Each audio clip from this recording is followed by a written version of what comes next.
Warahmatullahi wabarakatuh.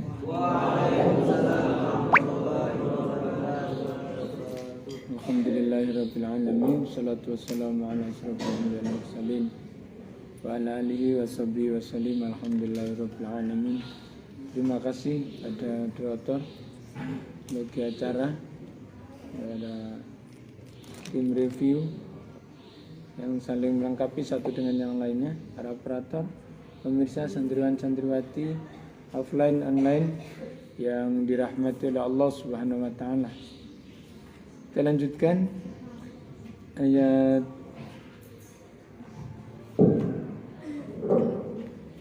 20, 21, 22 surah Al-Qasas. Bagi yang baru bergabung, tadi surat Al-Qasas surat yang ke-28. A'udzu billahi minasyaitonir rajim. Bismillahirrahmanirrahim. Wajaa, dan ketika dan datanglah rajulun, seorang laki-laki, min aqsa, dari ujung al-Madinati, kota, yas'a, ia berjalan dengan tergesa-gesa cepat. Qala, dia berkata, ya Musa, wahai Musa, inna, sesungguhnya al-mala'a, para pembesar, ya'tamiruna, mereka merencanakan, berunding, bika, tentang kamu, yaqtuluka, untuk membunuhmu. Fakhruj, maka keluarlah dari kota ini sesungguhnya aku laka, kepadamu, min, dari golongan an-nasikhin, orang-orang yang memberikan nasihat, golongan antara memberikan nasihat. Fakharaja, maka dia keluar, minha, darinya, khaifan, dengan rasa takut. Yataraqabu, dia semakin cengkiling, waspada. Qala, dia berkata, Rabbi, Tuhanku, najjini, selamatkanlah aku, min, dari al-qaumi, golongan al-zalimin, orang-orang yang zalim. Walamma, lan tatkalane, dan tatkala, ketika, tawajjaha, dia menghadap, tilqa'a, pada arah Madyannya, kota Madyan. Qala, dia berkata, asa, mudah-mudahan, Rabbi, Tuhanku, ayyahtiani, akan memberikan petunjuk kepadaku, menunjukiku, membimbingku, sawa as-sabil, jalan yang lempeng, jalan yang lurus. Ayat 20 di tafsir Al-Iqlil,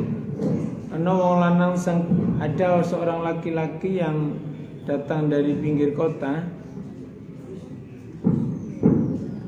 lari-lari berjalan untuk memberikan informasi kepada Nabi Musa. Dia mengatakan, hai Musa, pembesarnya Fir'aun ini, itu mereka semua rembukan, akan memutuskan bahwa kamu pasti akan dibunuh. Oleh karena itu, kamu keluarlah dari kota ini. Aku ini cuman hanya benar-benar di antara orang yang menghendaki kamu lebih baik terhadap kamu, sehingga keluarlah. Kemudian Nabi Musa keluar dari kota Memphis, ya. Kalau di tafsir itu Munfa. Mungkin di kota Munfa, Riau sana, ya. Kota Munfa di Riau. Dengan perasaan takut dan menunggu-nunggu pertolongan dari Allah Subhanahu wa taala, kemudian Nabi Musa berdoa, ya Allah, duh pangeran kaulah, wahai Tuhanku, semoga Engkau memberikan pertolongan kepadaku, menyelamatkan kepadaku dari orang-orang yang minal qaumidz zalimin, dari orang-orang yang zalim ini, yaitu orang-orang kaumnya Fir'aun ini. Di ayat 20 pun orang-orang zalim loh sih pakai rembukan, ya, pakai diskusi, untuk menentukan hukum itu loh. Nggak main keroyok aja kamu itu. Orang zalim aja untuk menentukan sesuatu pakai rembukan, pakai rapat, pakai diskusi. Nggak asal main keroyok. Orang terdidik kok pakai keroyok itu loh, gimana kamu itu? Ya. Mana ini golongan kelompok pengeroyok ini?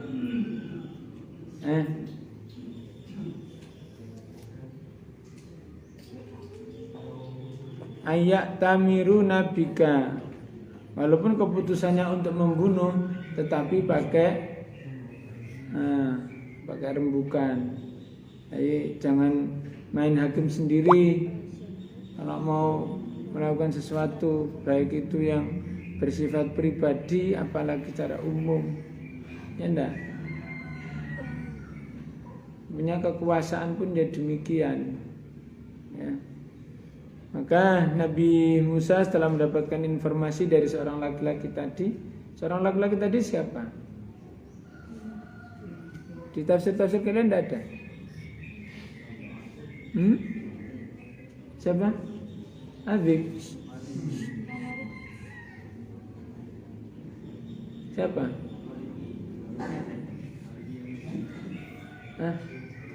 Maliki. Maka keluar Nabi Musa khaifan yataraqab, dengan rasa takut dan penuh kewaspadaan agar tidak konangan, tidak ketahuan dari pelarian yang sudah direncanakan berdasarkan informasi dari seorang laki-laki dari kota itu. Sambil kemudian minta tolong kepada Allah, Rabbi najjini minal qaumidz zalimin, ya Allah, tolonglah aku, selamatkanlah aku dari golongan orang-orang yang zalim ini.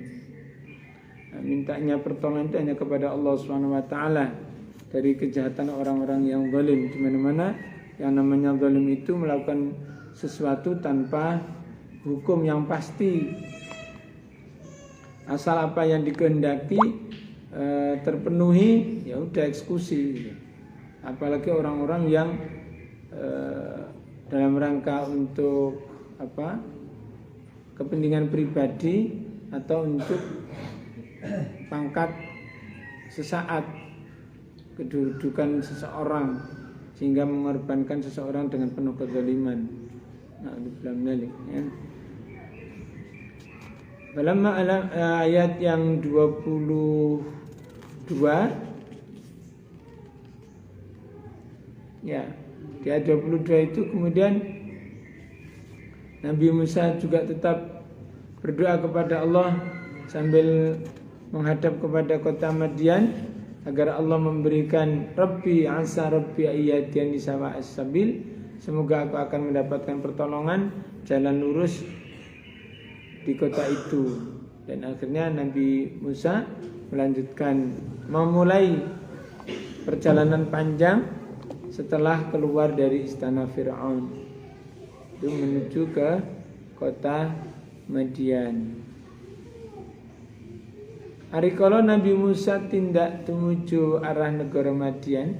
Ketika Nabi Musa menuju arah kota Madian, yang mana Nabi Musa waktu itu belum mengetahui jalan menuju kota tersebut, sehingga berdoa semoga saja Tuhanku menunjukkan kepadaku jalan menuju kepada yang benar. Permintaan Nabi Musa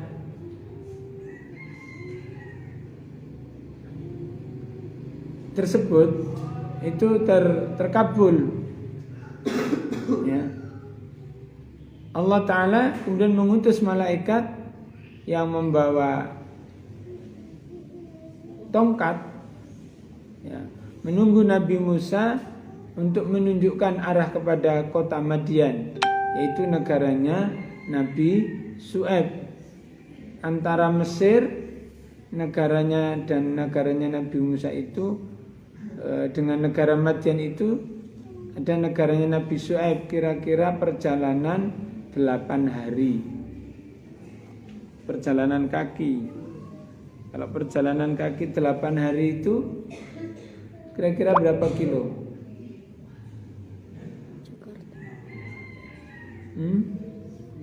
Langsung di Google Map aja. Kalau sekarang sudah bisa dilihat kota Mesir, kota Madian. Sekarang kota Madian itu kota mana? Kota Mesir itu masih kan? Lebih luas atau lebih kecil? Tinggal lihat Google Map ada berapa kilo itu. Perjalanan, apakah benar perjalanan kalau di tafsir ini Al-Ibris ini 8 hari. Di tafsir kalian berapa?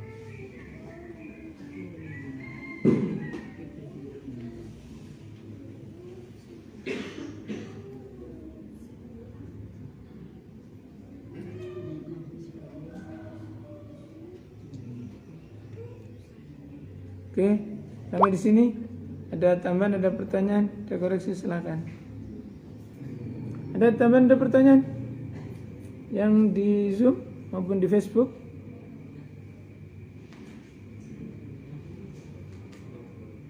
Tapi kenapa Allah nggak bikin skenario biar Nabi Musa jadi raja dulu biar gampang ngurusin? Ini ada pertanyaan. Kenapa Allah nggak buat skenario Nabi Musa jadi raja dulu biar mudah ngaturnya? Ngapain juga pakai berantem, pakai ini lama-lama kali, pakai lari-lari pula.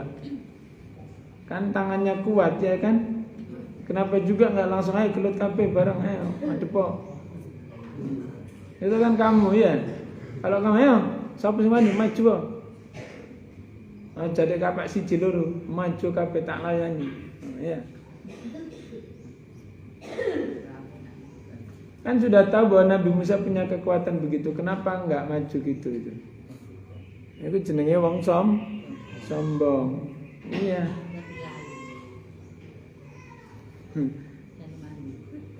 Itu anak muda dulu ya begitu itu. Waktu saya di Jakarta dikeroyok sama orang preman Tanah Abang. Waktu di Surabaya di mana? Ayo maju kabeh. Nang gitu wong Lamongan gak wedi. Waktu di Riau dirampas tanah kita. Wis kawan mundur kabeh, kan gelem maju tak aku sing maju dhewe. Endi wonge? Padahal di saduk bisa aku amblek. Tapi dengan keberanian begitu akhirnya mereka juga mundur. Ya, dan kita menang negosiasi yang di Jakarta, di Surabaya.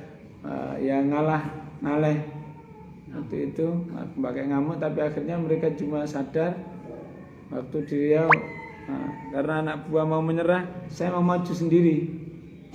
Begitu mau maju sendiri, anak buah kira izin, wah saya sudah lama di sini puluhan tahun, masa kos-kosin yang maju tengah alas.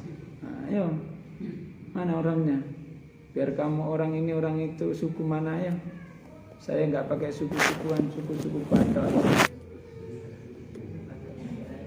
Ada elo gitu. Mau maju akhirnya teman-teman maju, ya akhirnya ya selesai. Ya, kenapa skenario Allah? Ya kalau Allah membuat skenario begitu kan nggak ada perjuangan, nggak ada cerita. Kalau kemudian ujuk-ujuk tiba-tiba menjadi raja tanpa ini, nggak ada cerita begitu. Semua mengalami proses untuk menjadi yang terbaik, untuk menjadi orang yang unggul itu prosesnya harus berliku-liku. Ya, lika-liku laki-laki yang tak laku. Harus itu. Tentara itu harus begitu. Jadi nggak bisa ujuk-ujuk jadi jenderal gitu, nggak boleh. Nggak ada cerita. Harus melalui proses panjang. Ya. Yang kedua, kalau nggak melalui proses begitu kan Nabi Musa nggak ada jodohnya juga. Kan Nabi Musa dijodohkan di kota Madian. Tapi kan bisa aja nyari sendiri kan udah jadi raja. Kenapa nggak nanti itu kan gampang, mudah cari sendiri jadi raja. Ya kalau cari sendiri kan berarti nggak jadi cerita. Di sini ada nikah Rahmatpura.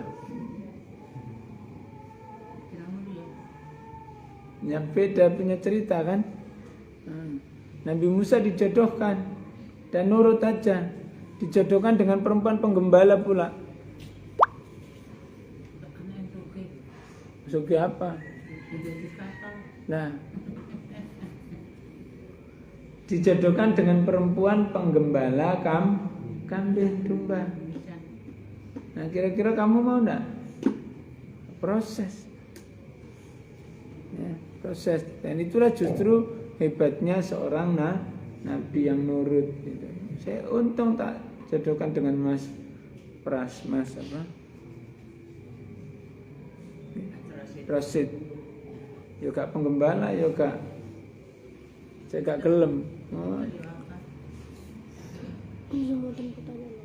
Ada pertanyaan tadi di sini, monggo. Sekedar ini dulu. Tadi Bu siapa tadi? Dari Riau ada pertanyaan? Silakan. Ya.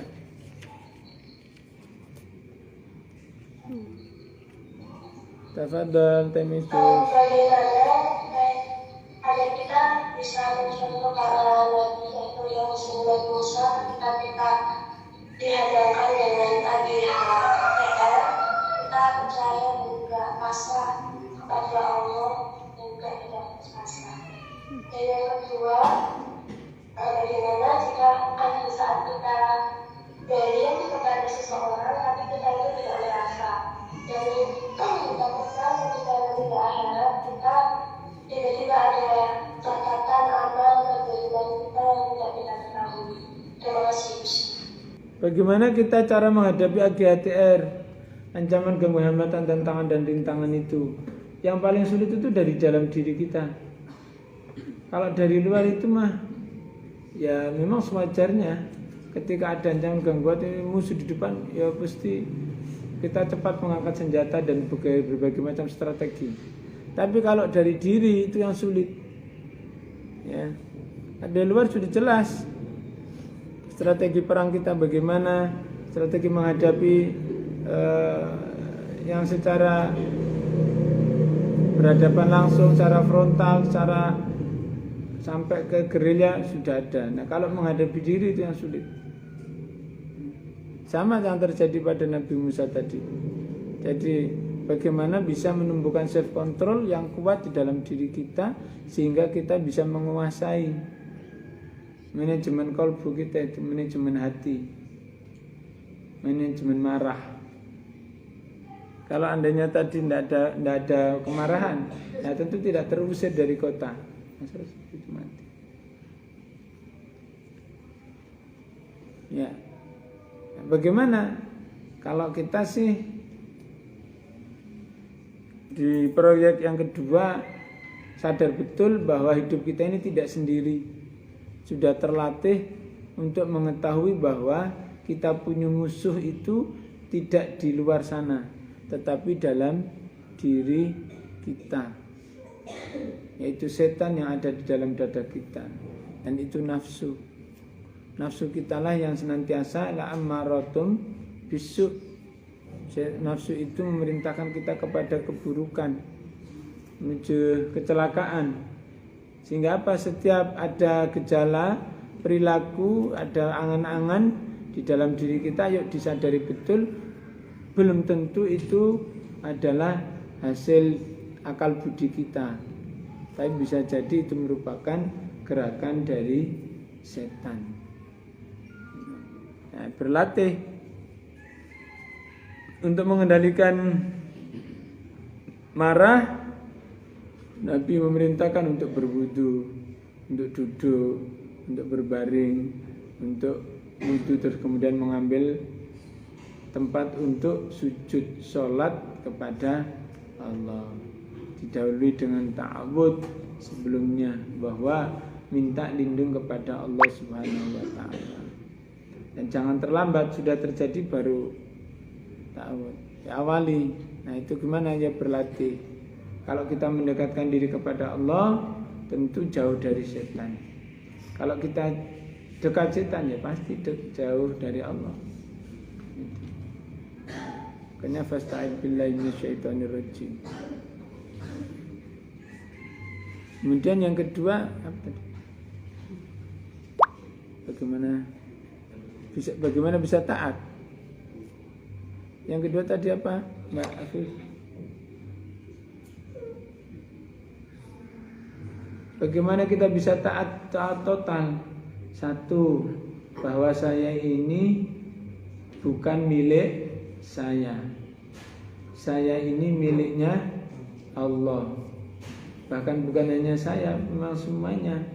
Apapun yang terjadi, inna sholati wa nusuki wa mahyaya wa mamati lillahi rabbil alamin. Ya udah, tak serahkan ke Allah.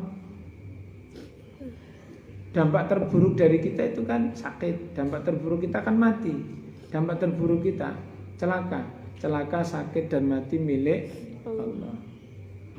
Dampak terbaik kita apa? Bahagia. Bahagia, enak, sejahtera juga milik Allah. Bisa jadi hukumannya itu dari Allah. Ya udah, semua tawakal tu ala Allah. La haula wala quwwata illa billahil aliyyil azim. Tidak ada daya kekuatan selain dari Allah Ta'ala. Itu. Ya, semuanya diserahkan kepada Allah. Biarlah Allah yang memberi arahan hidup kepada kita. Ayyahdiyani sawa'as sabil. Allah lah yang menunjuki kita ke jalan yang lurus. Kalau sekarang belum bahagia, Allah pasti kasih bahagia.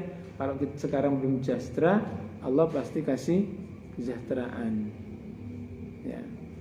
Kalau kita sekarang hanya bisa ngantuk, monggo dilanjutkan.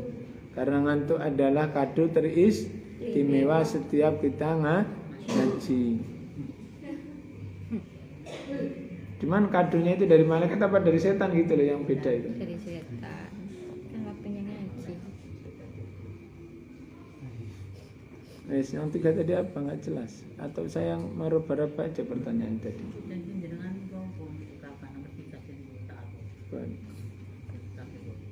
Oke. Terima kasih. Waktunya habis, saya serahkan kepada moderator.